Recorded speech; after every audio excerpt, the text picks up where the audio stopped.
Welcome back. I'm Tiffany Meyer. President Trump in Memphis, Tennessee today to tout his administration's crackdown on violent crime. Joining us now to react to the achievements is John Lott. He's the president of the Crime Prevention Research Center and author of Gun Control Myths. John, thank you so much for joining us. Great to see you again. Now, the president highlighting the drop in crime in Memphis today, saying it will soon be a, quote, crime-free city. The White House reporting crime overall down 43% compared to the same period last year. Motor vehicle thefts down 67%, robberies down 38%, and homicides down 35%. How big of a shift is this for Memphis? Well, I mean, these are huge numbers. Just like in Washington, D.C., it basically just shows that if you make it riskier for criminals to commit crime with things like higher arrest rates, higher conviction rates, and longer prison sentences, you're going to see less crime. I mean, those are huge drops. I mean, 35% drop in homicides. Those are a lot of lives that are saved. I mean, just look at D.C. also, which had similar policies going on there. In the first 2 months of this year, January and February, there was a total of 3 murders that had occurred over that period of time. That's an unbelievable drop for a city that was having a murder rate of like 40 or so per 100,000 people. And you see a similar drop that's been occurring in Memphis so far. And what is behind Memphis's historically high crime rate? Well, I think there's a lot of things. I mean, obviously, you have a lot of gangs that are going on there, but the bottom line has been whether you're serious in making it risky for criminals to go and commit crime. If it's not risky for them to go and commit crime, if they don't have to worry about the police catching them or that they're going to face really severe punishments, it's the type of thing that you've seen in many liberal, democratically controlled cities across the country. If you don't make it penalties for people stealing out of stores, you're going to have a lot more stealing out of stores. And the president also highlighted the cooperation between local officials and the federal government. Here's actually part of that. Memphis, just so you know, with all of the things we said, you have now developed a reputation as a city that's coming back stronger than any city in the country because of what's happened with crime and because your political leaders had the courage to do what they did. How likely are we to see other states replicate this, as in local and federal cooperation? Well, look, when Trump moved to federalize law enforcement in D.C. or in Memphis, there were many voices around the country that said that would fail, that there's some that actually argued that would result in an increase in violent crime. People in these cities, I assume, if you look at surveys, are upset and disappointed with the high crime rates. They don't like living in places like that. The fact that this has been such a clear experiment, predictions were made on both sides, and it's clear what the result has been. The irony is, you look at a place like Chicago, there was a survey a little while ago asking people whether or not they supported federalizing law enforcement in Chicago like Trump had done in D.C. Hispanics and blacks, people with relatively low incomes, were all strongly supportive of Trump being able to do that. The people who were against it were basically wealthy individuals, whites there.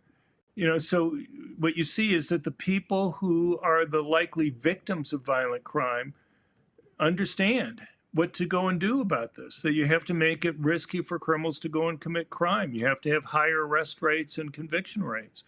Unfortunately, the people, and there are a lot of them in many of these cities, who aren't directly affected by the violent crime rate, they have a different view. But, one of the ironies is when Trump federalized law enforcement in D.C., he was called a racist. He was said he's only doing this because it's a heavily black city. You had people like Governor Wes Moore in Maryland who was making that type of claim. The most recent data I've seen is for 2021 show that 96% of the murder victims in D.C. were black. Well, if you go for 18 days last year during kind of the middle of the federalization without a single murder, or you're down to 2 murders in January this year and 1 in February, whose lives do you think you're saving? Those are the very lives that you're saving, you know, blacks who otherwise would have been murdered during that period of time. And John, the president mentioned some other numbers from the Memphis Safe Task Force: more than 7,400 arrests, over 1,200 illegal firearms seized, and 150 missing children located. I want to dig into that last part about children. How does crime impact the most vulnerable in a city like Memphis? With all the influx of illegal aliens coming into the country, we've had literally hundreds of thousands of missing children. I can't remember the exact number, but it's something like 350,000. You know, those kids are involved in sex trafficking. They're involved in child labor.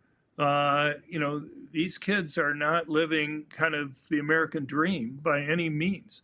And so going and rescuing children like that, you know, they're doing God's work in terms of saving lives and trying to get these children back to, you know, a more reasonable life. And more broadly, the president laid out his vision for the country. Let's listen to part of that now. But under the Trump administration, we believe that no city or neighborhood should be left behind. In Memphis, the crime became so horrible that residents were made prisoners of violence in their own community, in their own home. But with the help of the great people right here at this table and right here, it's a whole different story right now. It's changing fast, and it'll be record-setting in a very short period of time, and I'll be here to celebrate it with you. No city or neighborhood left behind. What are your thoughts on the president's vision for other cities? Well, look, I mean, we've seen a big drop in violent crime across the country this last year. You know, if you look at the Bureau of Justice Statistics data for the 4 years of the Biden administration, we had a 59% increase in felonious violent crime. That's the largest percentage increase over a 4-year period that we've ever seen since that data was recorded, by far the largest increase. This last year, and we won't have the final data for last year until September, but this last year, it looks like we had the largest percentage drop in murders. My guess is it's going to show that we also had a very large percentage drop in violent crime. But it looks like not only did we have the largest percentage drop in murders, but it looks like we have the lowest murder rate ever recorded in U.S. history. The lowest previous murder rate was about 4.5 per 100,000. And it looks like we're actually going to be below 4 per 100,000. That's a phenomenal accomplishment. And so, you know, to me, this isn't an accident. It's just not a coincidence. I mean, during the Biden administration, we had U.S. attorneys around the country who were refusing to go and prosecute violent criminals. The FBI wasn't going and focusing on arresting criminals. We had over a doubling of the arrests last year by the FBI compared to 2024. We had U.S. attorneys across the country who are much more serious about prosecuting criminals. You had arresting illegal aliens who were primarily criminals. But it's not just that. I mean, even the illegals that they haven't picked up, they don't want to be on police radar because they don't want to get deported. So even the criminals that you haven't caught have an incentive not to commit as much crime. And so, you know, to me, it's not a coincidence that during the Biden administration, we had this record increase in violent crime. At the same time, we had this huge increase in the influx of illegal aliens in the country, a record increase. And at the same time now, last year, we had this huge drop in violent crime. John Lott, thank you as always so much for joining us. Thank you very much.